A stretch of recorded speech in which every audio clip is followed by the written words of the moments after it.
ಇಬ್ರು ಆನೆನ ಹಾಂ ದೊಡ್ಡ ಆನೆ ಅಲ್ಲ ಹಿಡಿದಿದ್ದು? ದೊಡ್ಡ ಆನೆ ಇಲ್ಲೇ ತಗೊಂಡಿರೋದು ಇಲ್ಲಿ. ಹಾಂ ಹಾಂ ಹಾಂ. ವೀಕ್ಷಕರೇ ನಮಸ್ಕಾರ. ದ ಫ್ಯೂಚರ್ ಕನ್ನಡದ ಮತ್ತೊಂದು ವಿಡಿಯೋಗೆ ಸ್ವಾಗತ. ಮಿತ್ರರೇ, ಹಿಂದಿನ ಸಂಚಿಕೆಯಲ್ಲಿ ದುಬಾರೆಯತ್ತ ಪ್ರಯಾಣ ಸರಿಸಿ ಅಲ್ಲಿರುವ ರಣದೈತ್ಯಗಳ ಬಗ್ಗೆ ತಿಳಿದು ನಿಮ್ಮೊಂದಿಗೆ ಹಂಚಿಕೊಂಡಿದ್ದೇವೆ. ಹಾಗೆ ಇಂದಿನ ಸಂಚಿಕೆಯಲ್ಲಿ ಉಳಿದ ಪ್ರಮುಖ ಆನೆಗಳ ಬಗ್ಗೆ ತಿಳಿಯೋಣ.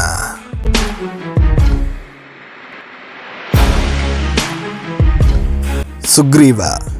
ಈ ನಮ್ಮ ಸುಗ್ರೀವ ಸುಮಾರು 5,895 kg ತೂಕದ ದಿಟ್ಟ ಶಕ್ತಿಶಾಲಿ ಕುಮ್ಕಿ ಆನೆ.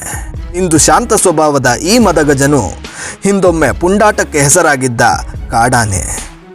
2016ರಲ್ಲಿ ಇವನ ಅತಿಯಾದ ಪುಂಡಾಟಿಕೆಯಿಂದ ಮಡಿಕೇರಿ ಮತ್ತು ಕುಶಾಲನಗರ ಸುತ್ತಮುತ್ತ ಸೆರೆ ಹಿಡಿಯಲಾಯಿತು. ನಂತರ ದುಬಾರೆ ಸಾಕಾನೆ ಶಿಬಿರದಲ್ಲಿ ಹೊಸ ಬದುಕನ್ನು ಆರಂಭಿಸಿದ. ಇಲ್ಲಿಗೆ ಬಂದ ಮೇಲೆ ಅವನನ್ನು ಪಳಗಿಸಿದ್ದು ಮಾವುತ ಶಂಕರಣ್ಣ.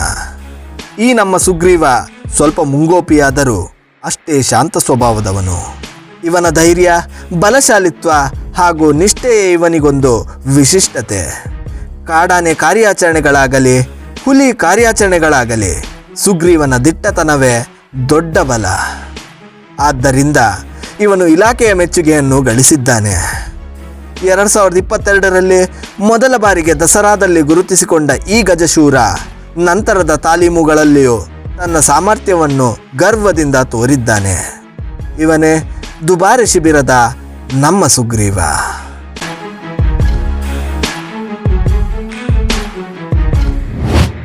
ಇದು ಮೊನ್ನೆ ಇದಕ್ಕೆ ಹೋಗಿತ್ತಾ? ಕೆರೆಕಟ್ಟದ ಕಾರ್ಯಾಚರಣೆಗೆ ಕುದುರೆಮುಖ ಅಲ್ಲಿ ಹೋಗಿತ್ತ? ಕೆರೆಕಟ್ಟೆಗೆ ಯಾವುದೆಲ್ಲ ಹೋಗಿದ್ದು ಮೊನ್ನೆ? ಪ್ರಶಾಂತ ಅದೆಲ್ಲ ಒಟ್ಟಿಗೆ ಅಲ್ಲಿಗೆ ಹೋಗಿ, ಅದು ಅಲ್ಲಿ ಇಕ್ಕಿಲ್ಲ, ಬೇರೆ ಜಾಗ ಹೋಗ್ತಿತ್ತು. ಹೌದು ಹೌದು, ನೈಟ್ ಹಿಡಿದದ್ದು. ಹೌದು ಹೌದು. ಇದೆ ಇದು ಪ್ರಶಾಂತ, ಧನುಂಜಯ, ಮತ್ತೆ ಅವನು ಇದು ಅಜ್ಜಯ. ಅಜಯ್. ಹಾಂ, ಅಜಯ್ ಬಂದಿದೆ. ಅದು ಕೆರೆಕಟ್ಟಲ್ಲಿ ಇಕ್ಕಿಲ್ಲ, ಅಲ್ಲಿ ಹೌದೌದು, ಮುಂದೆ ಹೋಗಿತ್ತ? ಹೋಗಿದ್ವಿ ನಾವು ಅಲ್ಲಿ. ಮತ್ತೆ ನೈಟ್ ಇದು ಮಾಡಿದ್ರಲ್ಲ. ನೈಟ್ ಇರ್ತಿದ್ರು. ದೊಡ್ಡ ಆನೆ ಮಾತ್ರ ಅದು, ದೊಡ್ಡ ಮಂದಿ. ಭಾರಿ ದೊಡ್ಡ ಒಳ್ಳೆ ಆನೆ ಮಾತ್ರ. ಎಷ್ಟು ವರ್ಷ ಆಯ್ತು ಈಗ ಅರ್ಶನಿಗೆ? ಹಳೆ ಆನೆ. ನೀವು ಅಲ್ಲಿಗೆ ಬಂದಿದ್ದೀರಾ? ಬಂದಿದ್ದೀರಾ ಅಲ್ಲಿಗೆ? ಇಲ್ಲಿಗೆ ಫಸ್ಟ್ ಅಲ್ಲಿಗೆ ಬಂದಿದೆ. ಶೃಂಗೇರಿ ಬಂದು. ನಮ್ದಲ್ಲೇ ಶೃಂಗೇರಿ ಹತ್ರ. ದೊಡ್ಡ ಆನೆ ಅಲ್ಲ ಹಿಡಿದಿದ್ದು? ದೊಡ್ಡ ಆನೆ ಇಲ್ಲೇ ತಗೊಂಡಿರೋದು ಇಲ್ಲಿ. ಹಾಂ ಹಾಂ ಹಾಂ. ಇವತ್ತೆಂತ ಹುಲಿ ಕಾರ್ಯಾಚರಣೆಗೆ ಹೋಗ್ಲಿಕ್ಕೆ ಉಂಟಲ್ಲ, ಇವನು ಹೋಗ್ತಾನೆ ಇವತ್ತು? ಇವನು ಹೋಗೋದಿಲ್ಲ. ಇನ್ನೂ ರಸ್ತೆ ಆಗಿಲ್ಲ ಅವ್ನಿಗೆ ಕಟ್ಟಾಗಿ. ಹಾಂ, ಮೊನ್ನೆದೆಲ್ಲ ಮಾಡಿ ಬಂದಿದ್ದ. ಮೊನ್ನೆ ಅಷ್ಟೇ ಮಾಡಿದಲ್ಲ ಅದು.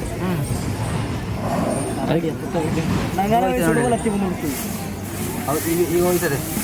ಅವ್ನು ಕರಡಿ ಹೋಗ್ತಾನೆ. ಇಲ್ಲ, ಅವನು ಪ್ರಾಕ್ಟೀಸ್ ಅಲ್ಲ ಅದು. ಅವನು ಹೋಗೋದಿಲ್ಲ, ಅಲ್ಲಿ ಹೋಗ್ತದೆ. ಧನಂಜಯ, ಸುಗ್ರೀವ, ಪ್ರಶಾಂತ್. ಹರ್ಷ ದುಬಾರೆ ಎಲಿಫೆಂಟ್ ಕ್ಯಾಂಪ್ನಲ್ಲಿರುವ ಪ್ರಸಿದ್ಧ ಆನೆಯಾಗಿದ್ದು ಕೊಡಗಿನ ಕಾವೇರಿ ನದಿ ದಂಡೆಯಲ್ಲಿರುವ ಈ ಕ್ಯಾಂಪ್ನ ಪ್ರಮುಖ ಆಕರ್ಷಕವೂ ಹೌದು. ಸುಮಾರು 59 ವಯಸ್ಸಿನ ಹರ್ಷನನ್ನು 1990ರಲ್ಲಿ ದೊಡ್ಡ ಕಮಲ ಪ್ರದೇಶದಿಂದ ಹಿಡಿಯಲಾಯಿತು.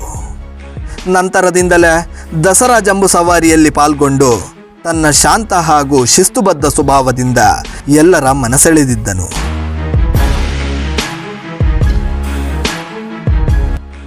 ಹಾಗೆಯೇ ಇವನು ನಮ್ಮ ಕಬಿನಿ ಕಿಂಗ್ ಅರ್ಜುನನ ಪ್ರಾಣ ಸ್ನೇಹಿತನೂ ಹೌದು. ಆದರೆ 2013ರ ದಸರಾದ ವೇಳೆ ಮಸ್ತ್ನಲ್ಲಿದ್ದ ಕಾರಣ ಇವನ ವಿಚಿತ್ರ ವರ್ತನೆಯಿಂದ ಆಕ್ರಮಣಶೀಲನಾಗಿದ್ದ.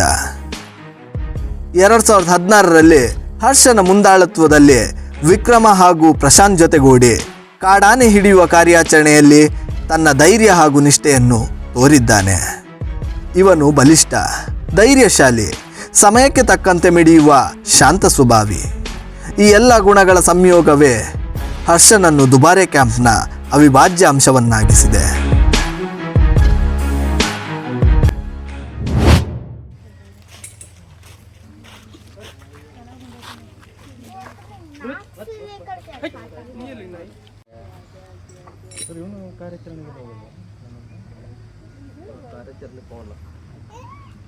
ಹೊರಗಡೆ ಕಾಲಿಟ್ಟಂದ್ರೆ ಔಟ್ ಎಲ್ಲ. ಹೌದಾ? ಇವನು ನಂಜುಂಡಲ್ಲ ಇವನು? ಭಾರಿ ಕೋಪ ಅಂತಲ್ಲ ಇವನಿಗೆ. ಹೌದಾ ಇಬ್ರಾಳನ್ನ ಹೊಡಿದ್ರು. ಇಬ್ರು ಆನೆನ ಹಾಂ ಹೌದಾ ಸ್ಪೋಟಾ ಇವನು ಕೊಡಗಿನ ದುಬಾರೆ ಕ್ಯಾಂಪ್ಗೆ 2020ರಲ್ಲಿ ಬಂದ ಹೊಸ ಗಜ ನಂಜುಂಡ. ಹಾಸನದ ಬಿಳಿಗಿರಿ ಕಾಡಿನಿಂದ ಹಿಡಿಯಲ್ಪಟ್ಟು ತರಬೇತಿಗೆ ತರಲಾದ ಶಕ್ತಿಶಾಲಿ ಮತ್ತು ಗಟ್ಟಿ ಸಿದ್ಧಾಂತದ ಗಜವೀರ. ಅಟ್ಟಹಾಸದ ಸ್ವಭಾವ ಆದರೆ ದಿಟ್ಟ ಬುದ್ಧಿವಂತಿಕೆ ಹೊಂದಿದ ನಂಜುಂಡ ತನ್ನ ಮಾವುತ ಶರತ್ ಅವರ ಮಾರ್ಗದರ್ಶನದಲ್ಲಿದ್ದಾನೆ.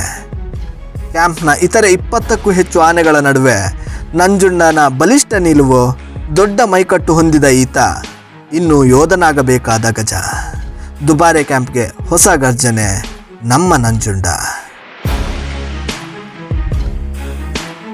ಮಿತ್ರರೇ, ಈ 2 ಭಾಗಗಳಲ್ಲಿ ನಾವು ದುಬಾರೆ ಎಲಿಫೆಂಟ್ ಕ್ಯಾಂಪ್ನ ಆನೆಗಳ ಬಗ್ಗೆ ಸಂಪೂರ್ಣ ಮಾಹಿತಿಯನ್ನು ಹಂಚಿಕೊಂಡಿದ್ದೇವೆ. ಇಲ್ಲಿನ ಪ್ರತಿಯೊಂದು ಆನೆ ಯೋಧರಂತೆ ತಮ್ಮ ಶಕ್ತಿ ಮತ್ತು ಸ್ವಭಾವವನ್ನು ತೋರಿಸುತ್ತಿವೆ. ಆದರೆ ಸಕ್ಕರೆ ಬೈಲಿನ ಬಾಲಣ್ಣನಿಗಾದ ಪರಿಸ್ಥಿತಿ ಮುಂದೆ ಯಾವ ಆನೆಗೂ ಬರದಿರಲಿ. ನಮಸ್ಕಾರ.